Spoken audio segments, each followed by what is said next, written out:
Hello everyone, welcome to Pramila's home channel. Be happy with mother nature. ఈరోజు ఈ video వచ్చేసి అందరికీ ఎంతో ఇష్టమైన, నోటికి కమ్మగా ఉండే, అలాగే ఆరోగ్యానికి ఎంతో మంచిదైన, ఎన్నో రకాలుగా మనకి మేలు చేసే కమ్మటి గోంగూర పప్పు ప్రాసెస్ చూద్దాం. ఫస్ట్ గోంగూర కట్టల నుంచి ఆకులు ఇలా సపరేట్గా తీసి పెట్టుకొని వీటిని ఒక పెద్ద బౌల్లో వాటర్ తీసుకొని 4-3 సార్లు బాగా శుభ్రంగా కడగాలి. ఎందుకంటే 1-2 సార్లు కడిగేస్తే ఇసుక అలా ఆకుకి ఉండిపోతుంది. సో మనం అంత కష్టపడి చేసిన పప్పులో అది తినేటప్పుడు ఆ ఇసుక తగులుతూ ఉంటుంది. సో ఇదొక కడిగే క్లీనింగ్ ప్రాసెస్ ఓపికగా చేసుకోవాలి. గోంగూరలో మనకు కావాల్సిన పోషకాలన్నీ ఉంటాయి. బోన్ సిస్టమ్ స్ట్రాంగ్గా మెయింటైన్ చేయాల్సడానికి calcium, iron levels, vitamin C ఇలా చాలానే ఉంటాయి. బ్లడ్లో కొలెస్ట్రాల్ కూడా తగ్గుతుంది. ఎక్కువగా కాకుండా మోడరేట్గా తీసుకోవాలి. సో ఇంత మంచి హెల్దీ అయిన గోంగూర పప్పు ప్రాసెస్ స్టార్ట్ చేద్దాం. పప్పు కడిగి పెట్టుకొని కుక్కర్లోకి తీసుకుందాం. ఇలా కడిగి నానబెట్టిన కందిపప్పుని ఒక 10 మినిట్స్ తర్వాత మనం నీట్గా కడిగి పెట్టిన గోంగూర ఆకుని కందిపప్పులోకి తీసుకొని, అలాగే దీంట్లోకి సరిపడా టమాటా కట్ చేసి పెట్టుకున్న టమాటా ముక్కల్ని, అలాగే పచ్చిమిర్చిని, మీకు ఎంత ఇష్టం కారం తినగలరో అంత పచ్చిమిర్చి, బట్ కొంచెం ఇలా ఎక్కువ వేస్తేనే ఆ టేస్ట్ బాగుంటుంది.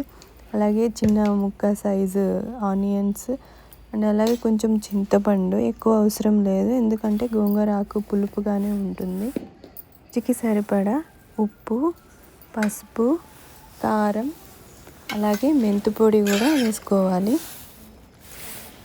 ఇప్పుడు మనం వేసుకున్న మెంతి పొడి, పసుపు, ఉప్పు, కారం, అలాగే ఈ పచ్చిమిర్చి, టమాటా అవన్నీ మంచిగా కందిపప్పుకి ఆకుకి పట్టేటట్టు మిక్స్ చేసుకోవాలి.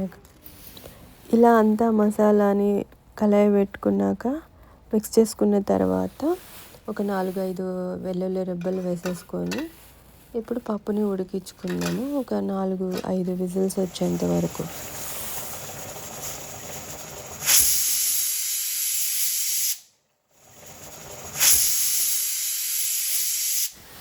ఫోర్ విజిల్స్ తర్వాత ఒక 5 మినిట్స్ అలా ఉంచేసి ఓపెన్ చేస్తే పప్పు బాగా ఉడికిపోయింది. సో ఇప్పుడు పప్పు గుత్తితో పప్పుని మెత్తగా చేసుకుందాము.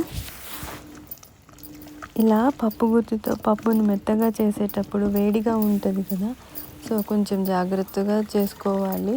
లేదంటే చల్లారిన తర్వాత అయినా చేసుకోవచ్చు. గట్టిగా హ్యాండిల్ పట్టుకొని చేసుకోవాలి. ఇది అందరికీ తెలుసు, బట్ ఎవరైనా కొత్తగా నేర్చుకునే వాళ్ళకి మాత్రమే చెప్తున్నాను. ఇప్పుడు కడాయిలోకి ఆయిల్ తీసుకొని వేడైందో లేదో చెక్ చేసుకున్నాక ఆవాలు, జీలకర్ర వేసుకోవాలి. ఆయిల్ నువ్వుల నూనె కానీ, పల్లి నూనె కానీ, కుసుమ నూనె కానీ బాగుంటుంది. ఆవాలు, జీలకర్ర వేగుతుండగానే 4-3 ఎండుమిర్చి, అలాగే 2 పచ్చిమిర్చి చిన్న చిన్న ముక్కలుగా కట్ చేసుకున్నవి వేయాలి.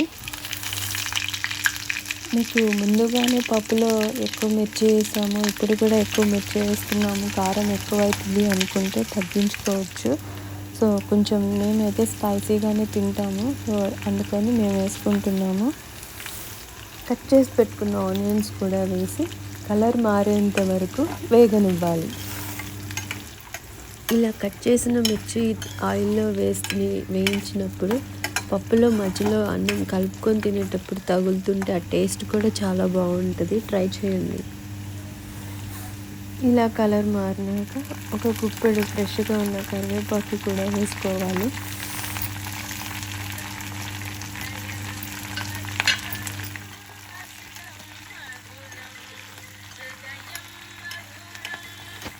కరివేపాకు బాగా వేగినాక ఫ్రెష్గా ఉన్న కొత్తిమీర కట్ చేసి పెట్టుకొని వేసుకోవాలి. అది కూడా తాలింపులోకి.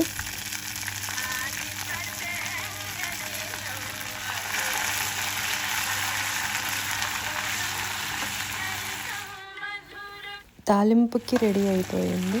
సో ఇప్పుడు పప్పుని తాలింపులోకి మిక్స్ చేసుకుంటే గోంగూర పప్పు రెడీ అయిపోయినట్టే. గోంగూర పప్పు కానీ గోంగూర ఆకు కానీ చాలామందికి ఎలర్జీ అంటారు. అలాగే డెలివరీ అయిన వాళ్ళకి ఏదైనా పథ్యం ఉన్న వాళ్ళకి పెట్టకూడదు. ఇలా చేసుకొని తింటే గోంగూర పప్పు చాలా కమ్మగా ఉంటుంది. పిల్లలు కూడా చాలా బాగా తింటారు. గోంగూర పప్పుతో వేడివేడి అన్నంలో నెయ్యి వేసుకొని వడియాలు కానీ అప్పడాలు కానీ పెట్టుకొని తింటే చాలా బాగుంటుంది. చాలామంది ఎక్కువ ఇంట్రెస్ట్ చూపించరు ఈ పప్పుకి. చేసి చూడండి, అందరికీ నచ్చుతుంది. గోంగూర పప్పు చేసే విధానం మీకు కూడా నచ్చింది అనుకుంటున్నాను. సో నచ్చినట్లయితే please like, share and subscribe to my channel. Thank you for watching.